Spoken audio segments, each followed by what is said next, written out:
Thank you, Mr. Speaker.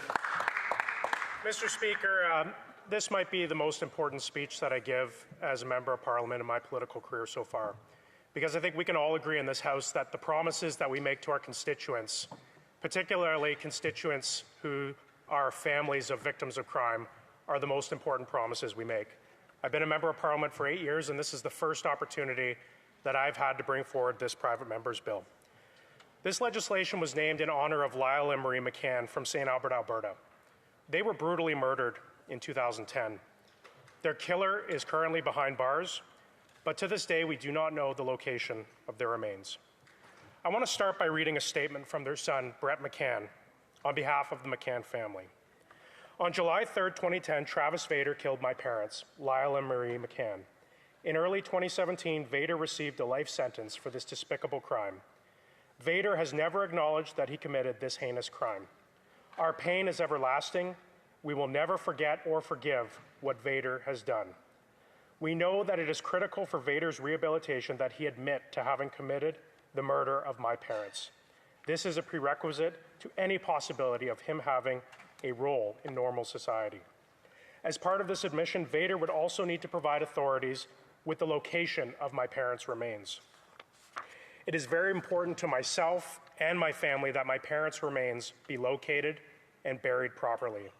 I think it is a critical component of our grieving, and the one individual who knows where my parents' remains are has said nothing. Vader must reveal what he did with my parents' remains. No body, no parole laws have been enacted in Australia as a way of trying to bring closure to the families of murder victims. Similarly, in the United Kingdom, they have implemented Helen's Law. Like our Commonwealth partner countries, Bill C-236 should be implemented in Canada as well. On July 3, 2010, 78-year-old Lyle and 77-year-old Marie McCann from St. Albert embarked on a road trip to British Columbia. They were on their way to pick up their daughter in Abbotsford, BC. Tragically, they never arrived. On the evening of July 5th, their motorhome was found ablaze at a campground near Edson, Alberta. The investigation led to the arrest and conviction of killer Travis Vader. While it is rare for someone to be convicted of murder without having found a body, a judge decided that the overwhelming amount of evidence concluded beyond a reasonable doubt that he had committed the murders. Vader is behind bars to this day, but was eligible for parole as recently as last year. He has continuously refused to disclose the location of the remains of his victims, meaning that the family has never been able to hold a proper funeral and get that closure. I believe that withholding information that would lead to the recovery of victims' remains is an ongoing crime against the victims' families. It is a crime that currently has no consequences. The idea that a killer could be released on parole while they continue to refuse to provide this information is abhorrent to Canadians. What Bill C-236 proposes to do is to address this injustice by giving judges, parole boards, and correctional authorities new powers to consider an offender's refusal to cooperate in disclosing the location of their victims' remains at sentencing, in parole hearings, and in other release decisions. Currently, there is no requirement for an offender's refusal to disclose to be considered by judges or parole boards. This bill seeks to amend 3 statutes: the Criminal Code, the Correctional Release Act, and the Prisons and Reformatories Act. The amendments to the Criminal Code seek to achieve this. At sentencing, so after they've already been convicted, the court will consider an offender's refusal to provide information on the location of their victims to be an aggravating factor. If the court decides not to consider the offender's refusal to provide this information at sentencing, it must provide the reasons for this decision. And this seeks to ensure accountability and transparency for victims' families, who all too often don't understand what's going on in the courts. If an offender is sentenced for more than 2 years to life and refuses to provide information on the location of their victims' remains, the court has the discretion to order that parole will not be considered until half the sentence has been served or 10 years, whichever is less. At sentencing, the judge would have to determine, based on the facts of the case, whether they believe that the offender has material information that would lead to the recovery of victims' remains. In cases where a judge does not believe an offender has this material information, then a judge would have the discretion not to use these powers. If these powers are used, and later an offender does provide material information that leads to the recovery of the victim's remains, or if the circumstances leading to the order being put in place cease to exist, such as the remains being found on their own, then the court would have the power to revoke this order. The amendments to the Correctional and Conditional Release Act are as follows. It adds a section under 102 that the parole board has the discretion to refuse to grant parole if it deems that the offender is withholding information on the location of the remains based on the facts of the case as determined by the sentencing judge. It also adds in section 116 that the parole board has the discretion to refuse to authorize unescorted temporary absences if it deems that the offender is withholding information on the location of remains. The amendments to the Prisons and Reformatories Act are as follows. Cooperation in locating the remains of victims will be considered in granting temporary absences. These are circumstances where an inmate may be authorized to leave prison because of humanitarian or other reasons, so that these requests may be declined. They have the discretion to decline these requests if an inmate continues to withhold the whereabouts of the remains. The Charter of Rights and Freedoms guarantees the right for an accused person not to be compelled to provide testimony that would be incriminating against themselves. This is a very important constitutional protection. C-236 does not create any consequences to an accused for the purpose of compelling information about the remains of their alleged victims. These legislative powers would only come into effect after an accused has been convicted for a crime involving the death of a person and when a judge has determined, based on the facts of the case, that the offender has material information that they are withholding. It strengthens the tools available to the justice system to hold offenders accountable. And to be clear, if an offender does cooperate and the remains are found, this does not guarantee that they will get parole. The parole board will still have to consider a number of factors, including whether they are a threat to the community and other factors. It is worth emphasizing that this bill has been designed to ensure that judges and parole boards and correctional officials maintain full discretion to use these powers as they deem appropriate. In cases where a judge decides not to use these powers, they can explain their decisions so that families can have that accountability and explanation. These provisions are meant to prioritize the rights of victims and their families in keeping with the objectives of the Canadian Victims' Bill of Rights. Even though the McCann's killer has been convicted and incarcerated, he continues to traumatize the family by withholding the location of his victims. And although it was the McCann story that inspired me to bring this case here today, in sad reality, it's not the only case. The murder of Kathy, in 2014, Kathy Lickness and 5-year-old Nathan O'Brien and 66-year-old Alvin Lickness were murdered in Calgary, Alberta. At some point in the early morning of June 30th, their murderer disabled a lock on their home and broke in. The circumstances of this murder are graphic, disturbing, and horrifying, and I won't speak of them in the House today. But purely by coincidence, a photo shot by a camera on a plane owned by a digital mapping company showed their bodies laying face down on the property of the convicted. When the same plane flew over the next day, the bodies were gone. Their killer was convicted on 2 counts of first-degree murder and 1 count of second-degree murder, and he has refused to offer any details on the location of his victim's remains. He never expressed regret or remorse, and the sentencing judge said it is hard to imagine a more cunning, cruel, or horrific set of circumstances. The murder of Lynn Massicott. In July 2003, 43-year-old Lynn Massicott was murdered in Quebec City. She was visiting the city to go on a date with a man she met online. It was not until early 2010 that police finally arrested her killer. And according to information uncovered as part of an undercover police investigation, her killer admitted to strangling her and killing her. After violating her body, he dumped it on the banks of the St. Lawrence River.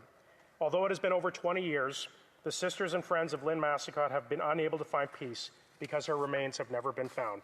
Her killer is eligible for parole in 2035.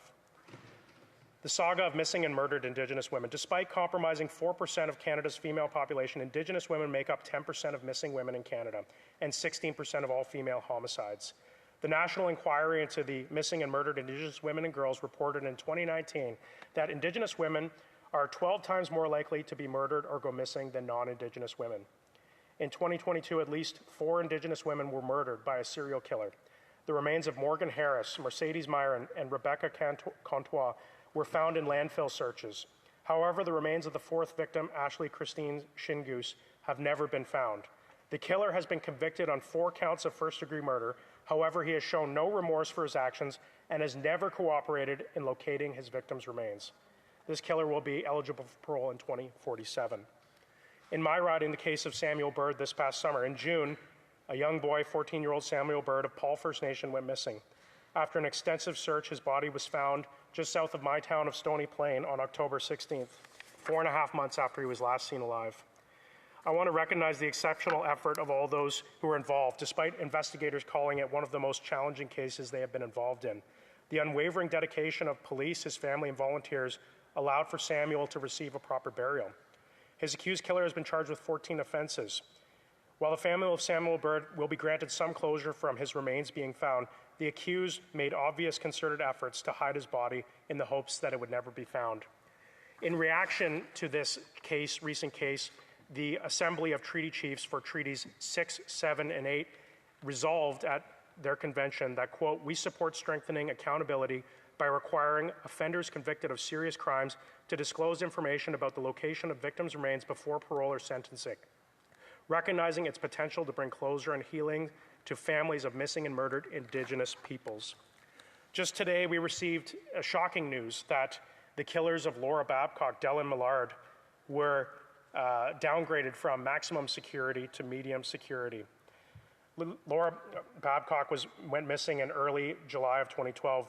The pair are believed to have disposed of her body in an animal cremator, and her remains have never been found.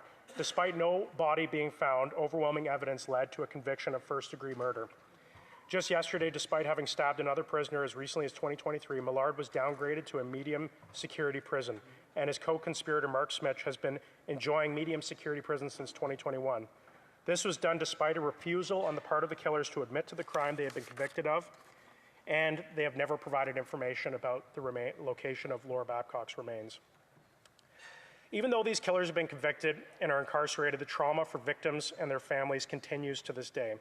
During the trial of the McCann's family killer, Travis Vader, he claimed that he was not guilty because of a lack of physical evidence. He was convicted on an overwhelming body of evidence that proved beyond a reasonable doubt that he had committed the murders. I've heard some arguments say that perhaps this legislation should not be enacted because those who claim that they're innocent may be convicted of their crimes, and that this legislation could be used on them. My simple answer to them is that by that logic, why would we ever put anyone in prison if they claim that they're innocent? We have a judicial system that protects the principle of the presumption of innocence, but once somebody has been convicted of a crime beyond a reasonable doubt, it's not up for the parole board to question the legitimacy of that decision. Just last year, Travis Vader was up for parole, and the parole board was only required to make 2 key considerations: whether his release would pose an undue risk to society, and whether his release promotes the protection of society. Travis Vader was never required to provide any material information that led to the recovery of his victims' remains. He was never required to admit the guilt of his crime, and he's not been held accountable for withholding this information from the families. Brett McCann has said that throughout the court proceedings, Vader continuously mocked the McCann family by smirking and making obscene gestures. The idea that somebody could be granted parole and be allowed to walk our streets in this country while they have information about the location of the victims' remains is abhorrent. It is an injustice, and this legislation seeks to solve that. Just because a killer is prosecuted and incarcerated does not mean that victims' families have full closure. In fact, victims' families could never have full closure. But not having the remains of their loved ones is an ongoing trauma that families face each and every day. As long as these remains go unfound, it continues to impact those victims' dignity and the well-being of those families. I introduced this legislation because I believe families have a right to know where their loved ones are. They have the right to give them a proper funeral, and those who would deny them these fundamental rights, the fundamental decency of having their remains for a funeral, must be held to account. I haven't made this a partisan issue, Mr. Speaker. I hope that I can get support from all parties for this common sense legislation that's needed to support families. Thank you, Mr. Speaker. Questions and comments. Question commentary, the Honourable Parliamentary Secretary, the Government House Leader. Yes, thank you, Mr. Speaker. And first and foremost, I would just emphasize, the sympathy that I would like to think that all members have to victims of this nature and their families. It's something that we should all take very seriously, and I'll kind of expand on that shortly, Mr. Speaker. The question that I have to the member opposite is, my understanding is, and I'm interested in his thoughts in regards to judicial independence, and does he feel that judges, does he believe that judges do not take into consideration when someone is withholding an important thing such as where a body could be found in making their disposition? The honourable member for Parkland. Thank you, Mr. Speaker. I thank the member for his question. Currently, there is nothing that requires judges or parole boards to expressly consider these factors. There is nothing in our legislation that allows for judges to give an increased period of parole ineligibility in relation to when somebody is found to be withholding relevant information that could lead to the recovery of victims. I think that these are novel powers that we would be giving to our justice system, novel powers that judges and parole boards have the discretion to use as they see appropriate. Thank you, Mr. Speaker. Comments, questions et commentaires. The Honourable Member for Beauharnois, Salaberry, Soulanges, Huntingdon. Thank you, Mr. Speaker. I would like to commend my colleague for his bill. And I will like to offer him the support of the Bloc Québécois. When we went over the bill, we observed the power of judges to impose, in cases of non-disclosure of a body, it could be considered an extenuating circumstance. But if the judge does not consider it an extenuating circumstance, under the bill, the judge would have to document the decision. Have I understood that correctly? Thank you, and I wholeheartedly thank my colleague on the Public Safety Committee and the Bloc Québécois for their indication of support for this legislation. The purpose of this is to provide accountability for families, and I think it's always good when we're talking about victims' families to provide as much information as possible to explain the rationale and factors behind why decisions are made in our judicial system. So what I've sought to put forward in this is for judges, when they are choosing to not move forward with these powers for whatever reasons, if they determine based on the facts of the case that they don't believe the killer has the material information or they don't think it would be appropriate to put this power in, that they provide that explanation in writing so that families could have some closure to understand why these powers won't be used in their family's case. Thank you. Questions and comments. The honourable member for Caribou, Prince George. Thank you, Mr. Speaker. I want to thank our honourable colleague for bringing this bill forward. As a matter of fact, I have stood in this House over the last 10 years dozens of times to speak of this very issue with respect to a high-profile case in my riding. Cody Ledjabakov, Canada's youngest serial killer, murdered Cynthia Mass, Natasha Montgomery, Jill Stachenko, and Lauren Leslie. When he was sentenced in 2016, Justin Parent said, "This gentleman lacks any remorse and should not see the light of day." Yet he's been moved from maximum security to medium security without any of the parents knowing. And when I pressed Corrections Canada and the former public safety ministers on it, they told me that it's not an exact science. So I applaud our honourable colleague on this bill. And Mr. Speaker, I would like to just offer one more chance for our honourable colleague to talk about the victims' families, because that's really who we are here for today, is the victims' families. Thank you. The honourable member for Parkland in about 45 seconds or less. Thank you, Mr. Speaker. I want to thank my honourable colleague, for that point. Something that people have brought up to me is that, well, is this case really going to apply in a lot of cases? And as I've outlined today, and as my honourable colleague outlined today, there are many cases where this legislation could be helpful in ensuring that killers who hide the remains of their victims' bodies are held accountable. And when I talk to the McCann family, I can see the trauma and all the families that have been in similar cases of not knowing, every day wondering where their loved ones are. And that ongoing trauma, I believe, is a crime. It is a crime that is not specifically recognized under the criminal code. There are no specific consequences, but it is a crime nonetheless. and this legislation seeks to create a tangible consequence for those who would commit this crime against families. Thank you.